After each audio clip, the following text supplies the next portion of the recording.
Welcome to this special pre-season episode of Let's Play AC Milan in Football Manager 2021. So, we just won the league. What's next? Well, we have a long pre-season, and as you can tell, we got a transfer budget of almost 27 million euros. Not a huge amount, and this one is going to become even smaller for a very obvious reason that I'm going to show you pretty soon. We have an okay-ish wage budget, but the reason why this transfer budget is not that exciting is because one of our loaned players. So one of the players that we have had on loan is Tonali, and he's the only one of the three loan players that we actually have in the contract that we can sign him. And if you take a look at his contract, we have a loan option, optional future fee, 15 mil. And I mean, if you have an Italian 21-year-old with these stats, and he's only 21, so he can keep on improving, I mean, there's no way that we can't sign him, is it? We need to buy him. Which means 15 mil, the fee, will be removed from this one. Going to leave us with about 11-12 mil of a transfer budget for all summer. Which means if we're going to be doing any larger signings, we're going to have to sell players. If we take a look at the squad depth, and we're going to bring up, I mean, we could even go for all positions. We can tell that, what I would say, the positions that we need to strengthen, if we can. We don't need to strengthen the goalkeeping department. Donnarumma is great. I think I would like to strengthen the defense. So probably the defense could be our weakest area. And one of the reasons for that is that most of our defenders are old enough to not be developing anymore. And if you're going to start doing Champions League football, now star rating should be taken with a big grain of salt. It's definitely not everything. But if you're going to be fighting in the Champions League, we need some defenders with 4+ star rating. Like, we have Hernandez good, we have Duarte, Romagnol. Like, they're not bad, they're just not great.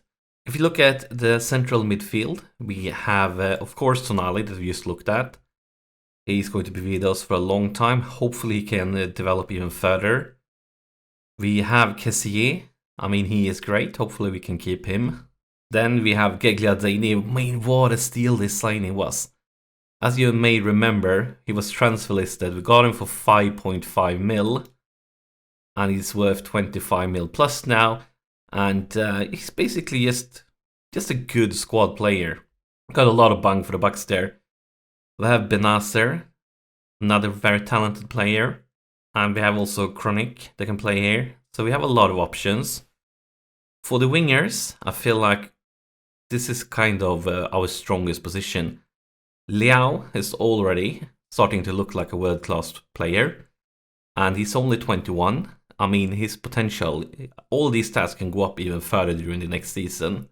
Then, to replace him, we have Hage. And he's kind of the same, just a little bit weaker. Hopefully, he hasn't reached his full potential, because he's also just 21. If all these stats can go up, we are more or less set for the left side position. The big question is the right side position. So we have Alexis, and I mean, I think he is the Liao on the right side. He's not as good yet, but look, he has potential. He's 21, he can become even stronger. The question I have is maybe Castelleo, because he has reached his full potential. He's not bad, but he's not great, and he won't improve. So if we got a decent offer for Castelleo, I definitely would consider selling him, see if we can replace him with an even stronger option there. And for the middle, we have been using often Diaz there, and this is a loan deal. He will be gone. We have no class sold to be able to sign him, and I don't think Real Madrid will sell him. He's like the only guy. Yeah, we have a few options. I wouldn't mind a really good young central attacking midfielder. Up on top, I feel like we're cool. Like, as long as we don't sell anyone, we have Ibrahimovic, Milik, we have Rebic. They've all been performing really, really well. Especially in the late parts, Milik. He was a slow starter, and they started banging them in regularly. And of course, Rebic, even though he didn't get to play as much, and he often were as a central attacking midfielder, still scored 25 goals this season. And Zlatan is Zlatan. But then, if you look at our team, what players could we lose? Right now, United is interested in Benacer. We have a lot of clubs, Barcelona, PSG, City, interested in Theo Hernandez. We have a lot of clubs, Arsenal, Tottenham, PSG, and Duarte. We have PSG for Romagnoli. We have Leicester and Fiorentina for Conte. And we have Roma for Krunic. We'll have to see what happens. Also, we have quite a few players that are injured prone, at least few of them. And for injured prone players, I'm always going to listen to offers. But, I mean, this is not meant to be a long episode. It's meant to be a very short one. So now you know basically the rules or the framework we need to work with during the summer.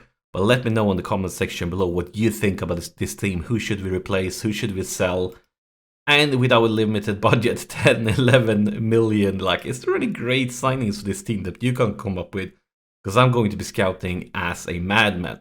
Just to mention transfers, we have quite a few players that will be joining us.